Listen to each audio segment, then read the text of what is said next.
Picture this. You're 33, you're successful, you earn good money, you're doing everything right.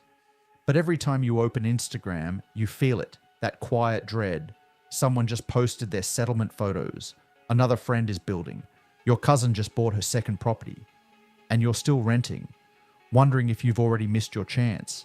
This video is about that feeling, because that feeling is costing Australians more than they realise, and today, we need to talk about it honestly. Here's something almost no one in Australian finance talks about. The property debate isn't really about property, it's about identity. In Australia, owning a home has always meant more than just having a place to live. It meant you were responsible, you had arrived, you were a proper adult. That idea is baked into our culture. The Great Australian Dream isn't just a marketing phrase, it's a social contract. Work hard, buy a house, build a life. But here's the uncomfortable truth. That contract was written for a completely different Australia. When baby boomers were in their prime home buying years, the average house cost about 3 times the average income. Today, it's closer to 9 times. Half of baby boomers owned their home outright by their 30s. Today, only 55% of millennials aged 25 to 39 own it all. And most of those are still paying off the mortgage. The old rules haven't just shifted. They've been rewritten entirely, and millions of Australians are still being judged against a game that no longer exists. Let's put numbers to this, because this isn't just anecdotal. The research is clear. In 2024, a Monash University study, the Australian Youth Barometer, found that less than half of young Australians believe they will ever be able to buy a property. And this isn't just about money. One interviewee in the study said, "I don't really have an idea of a timeline in my mind because it's just depressing. Prices are just going up." That's not a financial statement, that's a grief statement. A 2025 national survey of over 1,000 Australians aged 18 to 35 found that 1 in 4 young Australians are still living with their parents.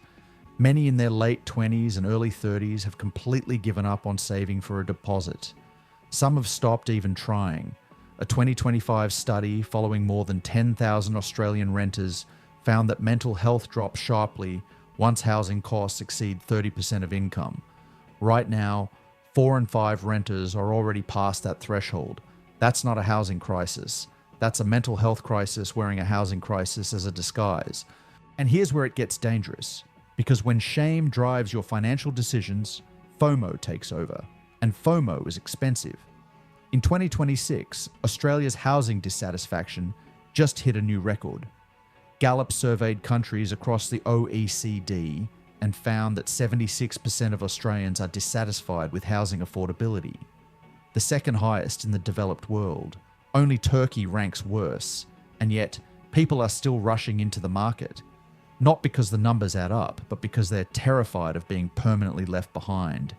Here's what that looks like in practice. Someone who isn't quite financially ready buys anyway, stretches their budget, takes a loan at the upper edge of what the bank will approve, and now they're house rich, cash poor. What researchers actually call being house poor. Technically an owner, but financially suffocating. They can't travel, they can't switch careers, they can't weather an unexpected bill, and they definitely can't admit they're struggling because, on paper, they made it. This is what nobody warns you about. The fear of missing out can push you into a decision that creates the very financial anxiety you were trying to escape. Now let's be clear. I'm not saying don't buy. I'm saying don't buy for the wrong reasons, because there is a real financial cost to buying too early, and it doesn't get talked about enough.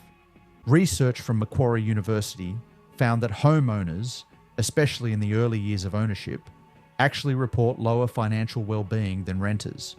Lower than renters. Think about that. The people who technically made it are often worse off financially and emotionally than the people they're told to pity. The early years of ownership are brutal. You're down $40,000 or more before you even unpack. Stamp duty, legal fees, building inspections, moving costs.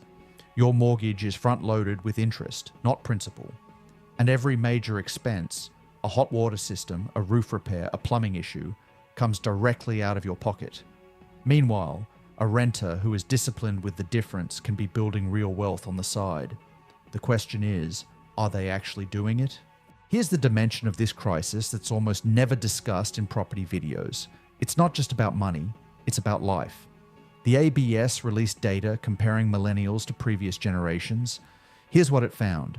Half of baby boomers were married by age 27. For Generation X, it was 32. For millennials today, it's 34 years old. 1 in 5 millennials are living with a partner and children, compared to over half of baby boomers at the same age. Australia's birth rate just hit an all-time low of 1.5 children per woman. And housing is a major reason. People are delaying starting families because they don't feel financially stable enough. And they don't feel financially stable enough because they're caught between renting that feels precarious and buying that feels impossible. The housing crisis isn't just affecting where people live, it's affecting when and whether they start families. It's quietly reshaping an entire generation's life timeline. So what's the answer? The answer is to stop letting the shame drive the decision. Owning a property will not fix your anxiety, and renting does not mean you are failing. What matters, the only thing that actually matters, is whether you are making intentional financial decisions or emotional ones. If you're renting and investing the difference, even $500 a month into a diversified index fund over 15 years, you are building real, tangible wealth. You are not throwing money away. You are buying time and flexibility.